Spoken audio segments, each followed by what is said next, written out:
আনবে। আর আমার যে ছেঁড়া পুরনো চাদর আছে ওটা তোমার মাকে দেবে।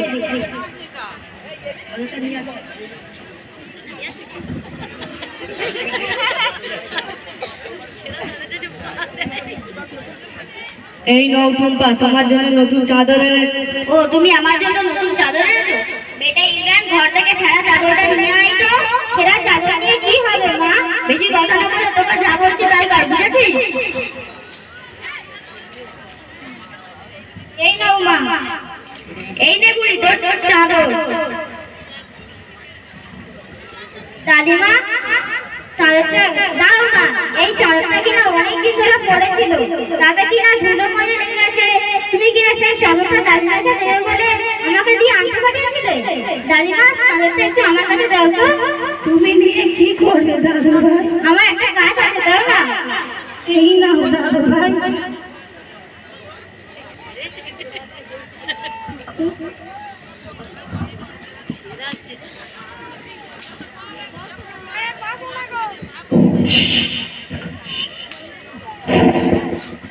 এই নাও দাদিমা, এক টুকরো চাদর তোমার কাছে রাখো, আর এক টুকরো চাদর আমি আমার কাছে রেখে দেবো। আমার মা যখন বুড়ি হয়ে যাবে এই এক টুকরো কাপড় আমার মাকে দেবো।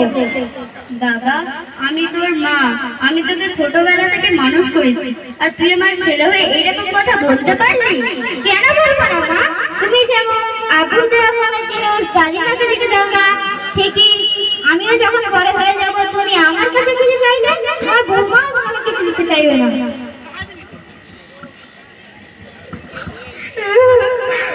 মা, তুমি কাঁদছো কেন? তোমার কি হয়েছে? তুই জানিস তোর ভাবি আমাকে ঘর থেকে বার করে দিয়েছে। মা, ভাবি তোমাকে কেন ঘর থেকে বার করে দিয়েছে? আর কি বলবো মা, তোর ভাবি আমাকে দিয়ে সারা দিন রাত খটায়, ঘরে সমস্ত কাজ আমাকে দিয়ে করে। আর যদি একটু বলে আমাকে অনেক মারধর করে, অনেক খটায়, অনেক অত্যাচার করে আমার উপর। মা, দাদা কিছু বলেনি ভাবিকে তোমার সাথে এইরকম খারাপ ব্যবহার করে? ও আর কি বলবে, ও তো পুরো বউয়ের গোলাম হয়ে গিয়েছে।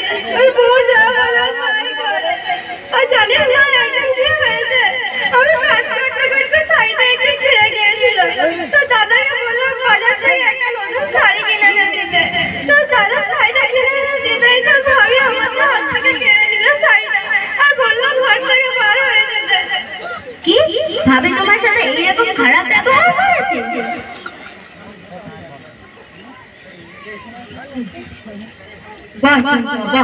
ভালো অভিনয় করতে পারো তো। তোমার মাকে তোমার ভাবি বার করে দিয়েছে বলে তোমার গায়ে জ্বালা লাগছে, তুমি সহ্য করতে পারছো না। আর আমার মাকে তুমি দিন চারটা দিয়ে অত্যাচার করো, সেটা কিছু নয়। ওগো, আমার ভুল হয়ে গেছে, তুমি আমাকে ক্ষমা করে দাও। আমি অনেক ভুল কাজ করেছি, এইরকম ভুল আর কখনো হবে না। তুমি আমার কাছে ক্ষমা না চেয়ে তুমি যাকে দিন রাত খাটিয়েছো, তার উপর অত্যাচার করেছো, তার কাছে গিয়ে ক্ষমা চাও। মা, আমার ভুল হয়ে গেছে, আপনি আমাকে ক্ষমা করে দিন। আমি অনেক খারাপ, আমি আপনার উপর অনেক অত্যাচার করেছি। বৌমা, তুমি আর কেঁদো না।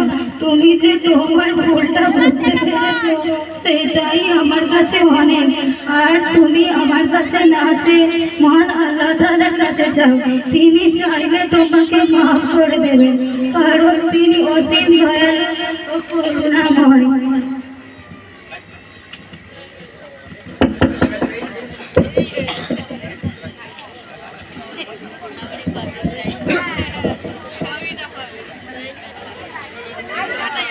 এরপরে আমাদের আকর্ষণীয় মোকালামা আরো রয়েছে। এখন আমাদের কোরআনের প্রথম ব্যাচের 8 নম্বর থেকে পরীক্ষা শুরু হয়ে যাবে।